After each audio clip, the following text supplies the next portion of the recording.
بچے جب سوتے ہیں اور سو کے اٹھتے ہیں تو ان کی آنکھوں کے اندر میل ہوتا ہے جن کو عموماً مائیں صاف کرتی ہیں، لیکن حضور علیہ الصلوۃ والسلام جب سو کر اٹھتے تھے تو حضور کے بالوں کو تیل لگا ہوا ہوتا تھا اور حضور کی آنکھوں میں سرما لگا ہوا ہوتا تھا۔ حضرت حلیمہ سعدیہ بھی حضور کی آنکھوں کا ذکر کرتی ہیں، کہتی ہیں جب میں حضور علیہ السلام کو لینے کے لیے آئی اور آقا کریم علیہ الصلوۃ والسلام سبز رنگ کے کپڑے میں لپٹے ہوئے تھے اور میں نے اپنا ہاتھ حضور کے سینے پہ رکھ دیا اور حضور کی اس وقت آنکھیں بند تھیں، تو میں آئی حضور کے سینے پہ میں نے ہاتھ رکھ دیا۔ یہ خوش بخت خاتون ہے جس نے حضور علیہ الصلوۃ والسلام کو اپنے گھر میں رکھ کر کے وہ سعادتیں سمیٹی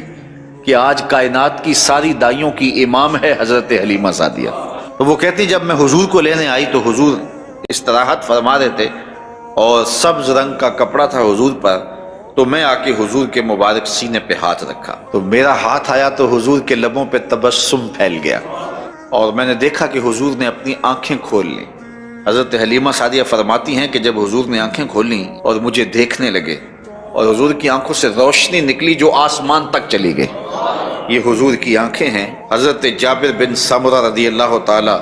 عنہ فرماتے ہیں میں جب بھی کبھی حضور کو دیکھتا تو میں کہتا حضور ابھی سرما لگا کے آئے ہیں، حالانکہ حضور نے سرما نہیں لگایا ہوتا تھا۔ آقا کریم علیہ السلام کی آنکھوں میں قدرتی سرما لگا ہوا تھا، سرمگی آنکھیں تھیں حضور علیہ السلام کی۔ ویسے حضور آنکھوں میں سرما لگاتے تھے لیکن وہ سوتے ہوئے، سرمے کی تین تین سلائیاں حضور دونوں آنکھوں میں ڈالتے تھے اور وہ رات سوتے ہوئے ڈالتے تھے اور سحری کے وقت اٹھ کے اتنا روتے تھے کہ وہ سارا سرما آنکھوں سے بہہ جاتا تھا۔ یاد خدا میں